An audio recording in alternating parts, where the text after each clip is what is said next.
उपसंयोजक यौगिकों में संयोजकता आबंध सिद्धांत समझाइए। तो संयोजकता आबंध सिद्धांत क्या होते हैं, तो यहाँ पर हेडिंग नोट कर लेंगे, संयोजकता आबंध सिद्धांत। अब संयोजकता आबंध सिद्धांत का प्रतिपादन कौन है, तो लिखेंगे यहाँ पर इस सिद्धांत का प्रतिपादन, यहाँ लिख लेंगे यहाँ पर इस सिद्धांत का जो है प्रतिपादन कौन है, तो लिखेंगे इस सिद्धांत का प्रतिपादन जो है, इस सिद्धांत का प्रतिपादन कौन नाम के वैज्ञानिक थे, तो लिखेंगे लाइनस। क्या नाम था इनका, लाइनस जो है पाउलिंग थे। लिखेंगे यहाँ पर इस सिद्धांत का प्रतिपादन लाइनस जो थे, और क्या थे, पाउलिंग थे, है ना, लाइनस पाउलिंग इनका नाम था। ने सन 1931 ईस्वी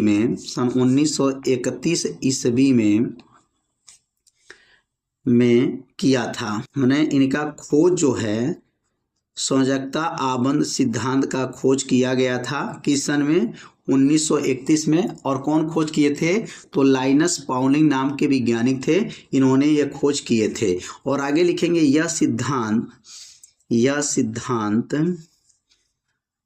जो बना है, यह सिद्धांत किस पर बना है, तो कहेंगे यहाँ पर यह सिद्धांत संकुल यौगिकों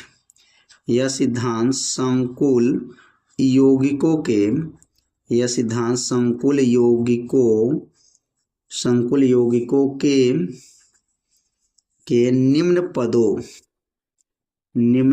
पदों या निम्न गुणों लिख सकते हैं, निम्न गुणों का व्याख्या करता है। निम्न गुणों का क्या करता है, व्याख्या करता है। और कौन कौन गुणों का यह व्याख्या करेगा, ये आपको करना है, व्याख्या करता है,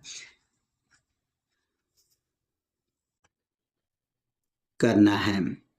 तो यह सिद्धांत संकुल यौगिकों के निम्न गुणों का क्या करता है, व्याख्या करता है। पहला व्याख्या क्या करेगा, तो पहला जो व्याख्या है केंद्रीय धातु की मूल जो अवस्था है उसकी इलेक्ट्रॉनिक संरचना के बारे में बताएगा। तो यहाँ पहला जो संरचना लिख लेंगे, पहला बात लिखेंगे केंद्रीय धातु, जो केंद्रीय धातु होता है, केंद्रीय धातु परमाणु, तो लिखेंगे यहाँ पर केंद्रीय धातु जो आयन है, केंद्रीय धातु आयन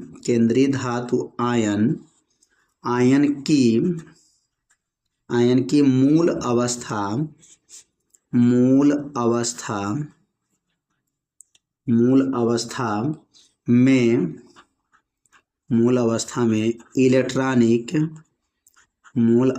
में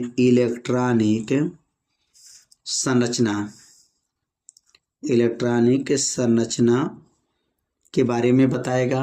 पहला जो क्या बताएगा, यह सिद्धांत क्या बताएगा, तो केंद्रीय धातु आयन की जो मूल अवस्था है उसकी इलेक्ट्रॉनिक संरचना आप ज्ञात कर सकते हैं।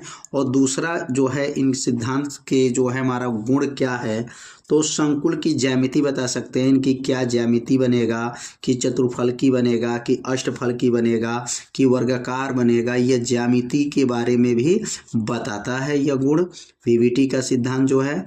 और तीसरा जो बताता है यहाँ पर, तीसरा जो है संकुल की ज्यामिति भी बताएगा, और संकुल का चुंबकीय गुण बताएगा कि प्रतिचुंबकीय है कि अनचुंबकीय है। तो संकुल का जो है, संकुल का चुंबकीय गुण भी बताता है, चुंबकीय गुण भी बताता है, और उसका रंग भी बताता है कि इसका रंग कैसा होता है।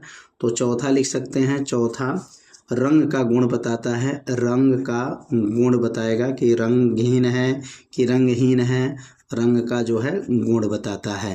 तो ये 2 नंबर का क्वेश्चन है। तो 2 नंबर में जब ये प्रश्न परीक्षा में आया हुआ है तो इसमें ज़्यादा लिखने की ज़रूरत नहीं है, इसमें केवल ये बताना है कि संयोजकता आबंध सिद्धांत जो है किस पर आधारित है, और ये जो है यह किस पर ये नियम लागू होता है। तो पहला नियम किस पर लागू होता है, इलेक्ट्रॉनिक संरचना पर लागू होता है, संकुल की ज्यामिति बताता है, संकुल का चुंबकीय गुण बताता है, और रंग का गुण के बारे में बताता है। तो 2 नंबर में जब आया है तो आपको इतना ही लिखना है। अगर ये 5 नंबर में आता तो एक उदाहरण भी आपको समझाना पड़ता, लेकिन यह 2 नंबर के प्रश्न परीक्षा में पूछा है तो इतना लिख देंगे तो आपको 2 नंबर पूरा पूरा मिल जाएगा। तो अब अगला जो इसमें पढ़ेंगे, अगला जो प्रश्न क्या दिया गया है,